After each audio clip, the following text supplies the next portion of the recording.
So we got this car pulled back out. I can't put it in the shop right now because I kind of have the hoist all torn apart and half the shop floor painted.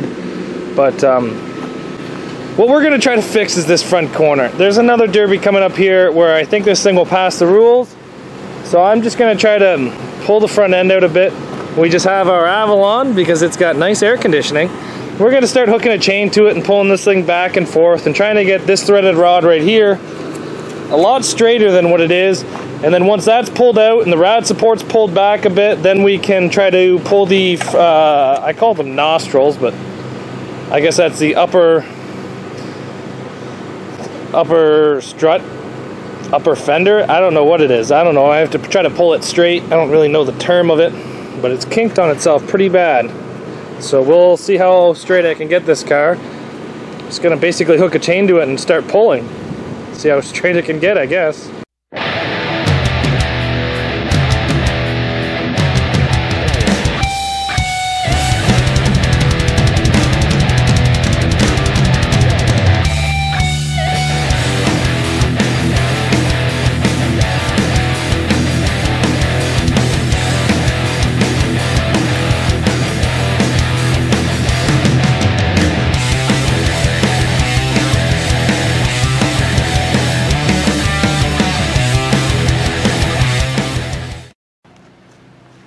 I got the front end pulled out, not beautifully, but pulled out. We'll just say she's pulled out pretty good.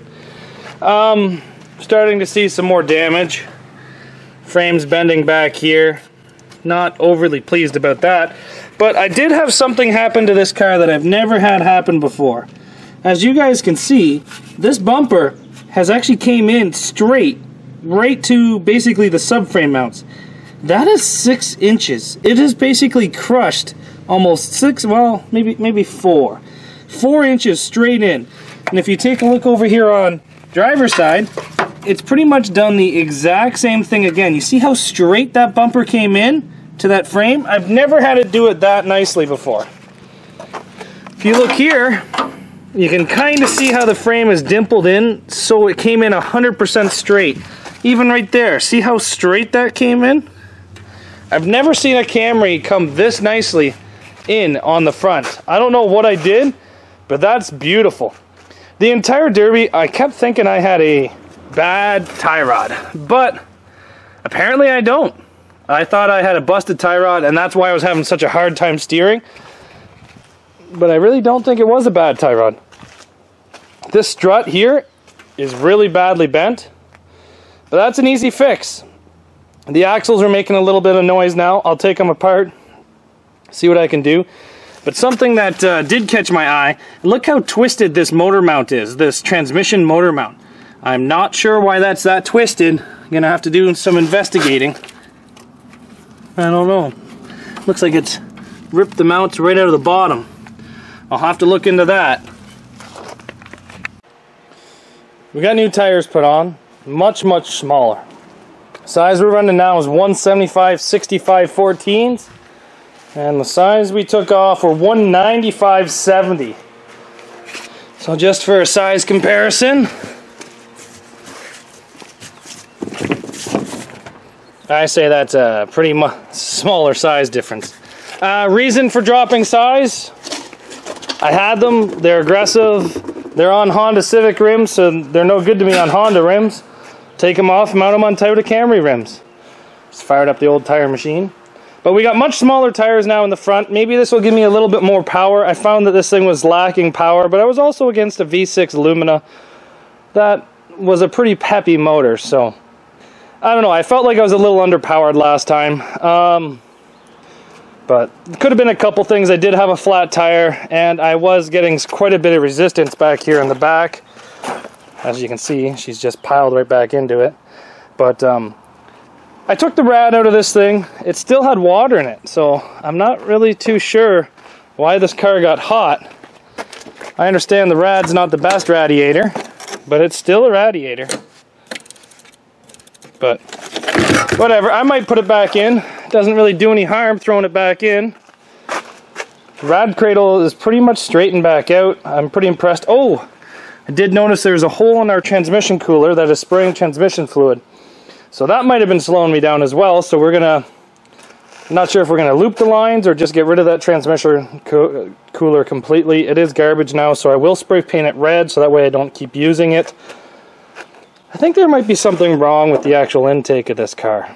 It just feels like it has no power when I'm trying to drive it. Starts up, runs good, but it does feel like it has a miss, so I am going to put new spark plugs in it as well. But other than that, this car's really not in that bad a shape. They pulled the fenders back out, new tires, one new driver's side strut. She's sitting back on her own there, so she still has the ground clearance. Now she just needs some tire clearance. This side's not bad, but I might as well take it away now. I'm going to just take a Sawzall and cut that out, I guess. Something I am going to have to figure out is this damn seatbelt. As you can see, someone's bumper messed it up pretty damn good. So what am I going to do with you? I think I have to move you and re-bolt you down or something because you're not working. You ended up choking me half the derby, and I went half the demolition derby with no seatbelt.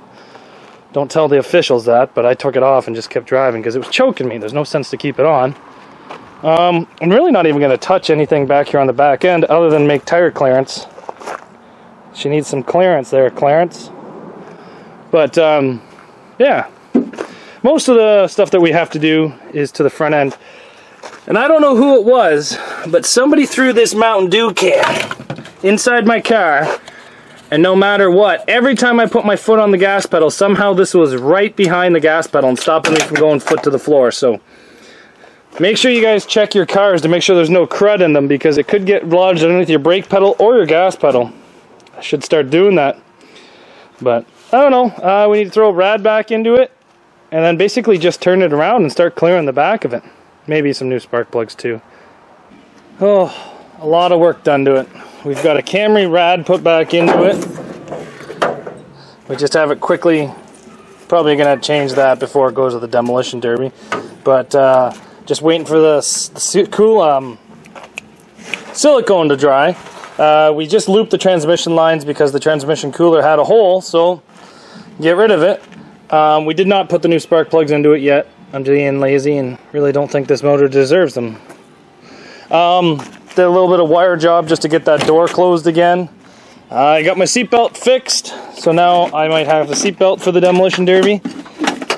All the sheet metal's cut clear of the rear tires. I didn't really cut that much out. That's how much we had to cut out, and then we just hammered the rest of it in. But realistically, I think we're ready for the next round. Oh, I still have to fix those wires I've ripped out of the back of the start button because I thought maybe the button broke, but it did not. But we're ready for round 2, boys and girls.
Well, I think I just found one more issue that I really want to look at this, and that is that front motor mount. Apparently I blew all the shock out of it.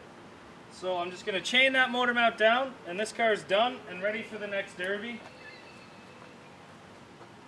Maybe she could use a tire rod adjustment, but she'll be fine. I don't know where it's going to go yet, so please stay tuned and we'll figure that out together.